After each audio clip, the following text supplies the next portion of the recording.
So ayun mga kamag-anak, dahil nga umuwi na yung kapatid ko, wala na akong gagawin dito. So nung tinignan ko itong mga tanim kong patola mga kamag-anak, lantang-lanta na, kaya ako na magdidilig. So pakita ko sa inyo Lagi ngang may stock dito na tubig mga kamag-anak sa may drum para kapag ka magdidilig ng patola ay malapit lang yung kukuhanan. Mano-mano nga mga kamag-anak yung ginagawa nating pagdidilig dito sa patola para hindi agad tubuan ng damo. At saka wala pa rin talaga kaming nakaistilang makina kaya hindi pa kami nakakapagpatubig. 2 beses ko na nga to inuutos ipadilig mga kamag-anak tsaka isprayin, kaso nga hindi tayo masingit kasi nagpapatubig pa ng mais yung kapatid ko. Hindi naman talaga mga kamag-anak nakaset na magdilig ako ngayon dito. Kumbaga pumunta lang ako dito para tulungang mag-unat ng hose yung kapatid ko. Kaya nung napansin ko mga kamag-anak na lanta na yung mga tanim natin patola ay ako na mismo yung nagdilig. Napansin ko nga mga kamag-anak na nasa 80% na yung mga nakasulpot. Tapos merong mga hindi tumubo mga kamag-anak at yung iba naman ay kasusulpot lang. Kumbaga hindi siya nakasabay dun sa karamihan. Kahit na hindi tumubo mga kamag-anak yung patola dun sa ating pinagtaniman ay dinidiligan na pa rin natin. Nagbabaka sakali tayo mga kamag-anak na baka tumubo pa yung itinanim nating buto. Pero kung hindi na siya tutubo mga kamag-anak, wala na tayong magagawa kundi hulipan na lang.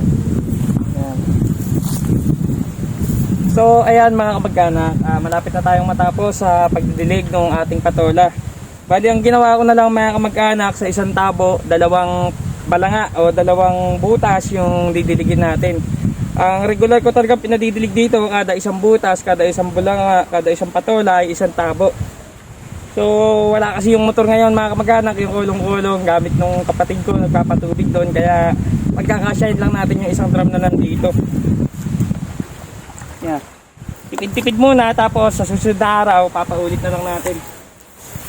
Kailangan na nga rin ma-spray ito mga kamag-anak sa lalong madaling panahon dahil nga nakakita na rin ako ng ilang mga puno ng patola na napuputol. So ayan, sa pagdidilig naman mga kamag-anak, bubuhusan lang natin siya ng dahan-dahan, paikot na ganyan. Yan.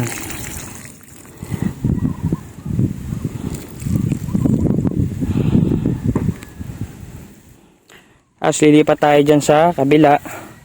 Nakikita nyo mga kamag-anak, ayan, wala siyang tubo, no? Pero didiligin pa rin natin yan. Baka sakaling tumubo pa siya. At least kung di man siya tumubo, possible hulipan ko na to bukas. Kailangan kasi mga kamag-anak, dahan-dahan lang talaga para hindi siya mahukay. Yan o. Saka para hindi magputik yung ibabaw ng dahon.